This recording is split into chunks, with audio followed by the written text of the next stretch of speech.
بسم اللہ الرحمن الرحیم۔ اللہ تعالیٰ کا ارشاد گرامی ہے، لیس البر ان تولوا وجوہکم قبل المشرق والمغرب۔ نیکی یہ نہیں ہے کہ تم اپنے چہروں کے رخ مشرق و مغرب کی طرف پھیر لو۔ نیکی کیا ہے؟ وَلَٰكِنَّ الْبِرَّ مَنْ آمَنَ بِاللَّهِ وَالْيَوْمِ الْآخِرِ۔ نیکی یہ ہے کہ جو شخص اللہ اور یوم آخرت پر ایمان لاتا ہے، وَالْمَلَائِكَةِ وَالْكِتَابِ وَالنَّبِيِّينَ، فرشتوں پر، کتابوں پر اور نبیوں کے حق ہونے پر ایمان لاتا ہے، وَآتَ الْمَالَ عَلَىٰ حُبِّهِ ذَوِي الْقُرْبَىٰ وَالْيَتَامَىٰ وَالْمَسَاكِينِ وَابْنَ السَّبِيلِ وَالسَّائِلِينَ وَفِي الرِّقَابِ۔ یعنی جس چیز کے لیے زندگی کی ساری دوڑ دھوپ کرتا ہے، جس کے لیے اپنا آرام و سکون قربان کر دیتا ہے، یعنی وہ مال و دولت جو اسے عزیز تر از جاں ہوتا ہے، اس کو راہ خدا میں جب تک خرچ نہیں کر لیتا تب تک وہ نیکی کو نہیں پا سکتا۔ خرچ کن پر کرنا ہے؟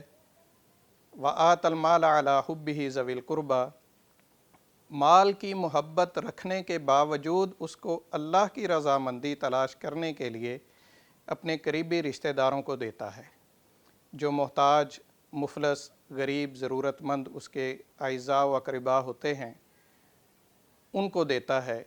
وَالْيَتَامَىٰ وَالْمَسَاكِينَ وَابْنَ السَّبِيلِ، یتیموں کو دیتا ہے، مسکینوں پر خرچ کرتا ہے، مسافروں کی ضروریات پوری کرتا ہے۔ وَالسَّائِلِينَ وَفِي الرِّقَابِ، مانگنے والوں کو دیتا ہے، جو اس قدر محتاج ہو جاتے ہیں کہ انہیں لوگوں کے سامنے ہاتھ پھیلانا پڑ جاتا ہے، ان کو دھتکارتا نہیں ہے، مال کی محبت میں یا مال کے کم ہو جانے کے ڈر سے ان کو اپنے دروازے سے بھگا نہیں دیتا، بلکہ اللہ کا بھیجا ہوا بندہ سمجھ کر، اللہ کا مہمان سمجھ کر، اللہ کی رضا تلاش کرنے کے لیے اسے بھی دیتا ہے۔ وفی الرقاب، اور غلاموں کو آزاد کرانے میں بھی خرچ کرتا ہے۔ آج کل غلاموں کو آزاد کرانے کی صورت چونکہ باقی نہیں ہے، تو اس کی ایک صورت اہل علم جو بیان فرماتے ہیں وہ یہ ہے کہ جیلوں اور زندانوں میں جو لوگ ناحق پڑے ہوئے ہیں، ناکردہ گناہوں کی سزا بھگت رہے ہیں، ان کی رہائی کے لیے اقدامات کیے جائیں۔ وَأَقَامَ الصَّلَاةَ وَآتَ الزَّكَاةَ، اور نیکی کا بنیادی کام یہ ہے کہ وہ نماز قائم کرتا ہے، زکوٰۃ ادا کرتا ہے۔ وَالْمُوفُونَ بِعَهْدِهِمْ إِذَا عَاهَدُوا، جب کسی سے وعدہ کر لیتا ہے تو اس کی خلاف ورزی نہیں کرتا، بلکہ اس پر پورا اترنے کی کامل کوشش کرتا ہے۔ وَالصَّابِرِينَ فِي الْبَأْسَاءِ وَالضَّرَّاءِ وَحِينَ الْبَأْسِ، جب بھی خوشی آتی ہے پھر بھی صبر کرتا ہے۔ ایسا نہیں ہوتا کہ اللہ نے خوشی دی ہے تو آپے سے باہر ہو جائے اور اس کا جشن مناتے ہوئے اللہ کے احکام کو ہی فراموش کر دے، اور ایسا بھی نہیں ہوتا کہ اگر اللہ تعالیٰ کسی غم، تکلیف، مصیبت، پریشانی یا بیماری میں مبتلا کر دے تو ناشکرہ بنتے ہوئے، اس تکلیف کو برداشت نہ کرتے ہوئے اس کے اللہ سے گلے کرنے لگ جائے۔ تو یہ ساری چیزیں اللہ تعالیٰ نے ایک مسلمان بندے کے لیے بیان کی ہیں۔ میرے بیان کرنے کا مقصد اس آیت کو اور اس کے ترجمے کو یہ تھا کہ آج کل قربانی کے جانور خریدنے کا زور و شور ہے۔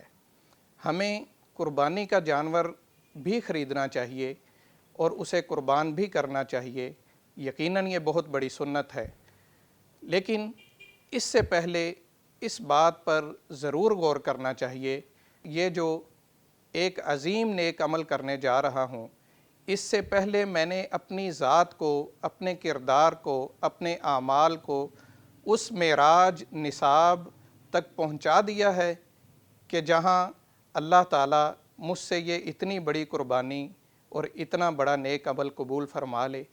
سب سے پہلے ہمیں ضرورت ہے کہ ہم خود کو نمازوں کے پابند بنائیں۔ اگر ہم صاحب نصاب ہیں، مالدار ہیں، تو زکوٰۃ کی ادائیگی کو خود پر لازم کریں۔ مسکینوں، یتیموں، رشتہ داروں اور اللہ کے نام پر مانگنے والوں پر خرچ کریں۔ اسی طرح مال کو اپنے لیے وبال جان نہ بنائیں، بلکہ اللہ کی راہ میں خرچ کر کے اللہ کی رضا تلاش کرنے کی کوشش کریں۔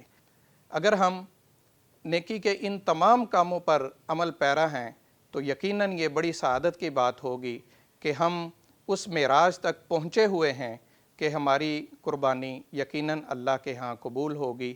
اور اگر ہم میں ان میں سے کوئی بھی عمل مفقود ہے، نہیں پایا جا رہا، تو ہمیں اپنی اصلاح کرنی چاہیے، ہمیں اپنا محاسبہ کرنا چاہیے، ہمیں اپنا تزکیہ کرنا چاہیے۔ ان تمام اعمال کو، ان میں جو کوتاہیاں ہم میں پائی جا رہی ہیں، انہیں پورا کرنا چاہیے، انہیں دور کرنا چاہیے، اور پھر جانور کو قربان کرنا چاہیے۔ گویا جانور سے پہلے خواہشات کی قربانی، اپنے نفس کی قربانی یہ ضروری ہے۔ اگر آپ ان تمام نیکی کے کاموں پر عمل پیرا ہیں تو یقیناً آپ کی قربانی بھی اللہ کے ہاں شرف قبولیت پائے گی، اور جس شخص میں یہ تمام امور پائے جا رہے ہوں اس کے بارے میں اللہ تعالیٰ نے اسی آیت کے آخر میں جو ڈگری اور سند عطا کی ہے وہ یہ ہے کہ اولئک الذین صدقوا واولئک ھم المتقون، کہ یہی لوگ صدیق بھی ہیں اور یہی لوگ متقین بھی ہیں۔ السلام علیکم ورحمۃ اللہ وبرکاتہ۔ زندگی شعور سے، Al Hikmah international. Stay connected with Al Hikmah international. Subscribe کریں، لائک کریں اور شیئر کریں۔ جڑے رہیے الحکمہ کے ساتھ۔ دیکھیے قرآن عربی گرامر، خلاصہ قرآن، اصول حدیث اور دیگر کورسز صرف الحکمہ انٹرنیشنل پر۔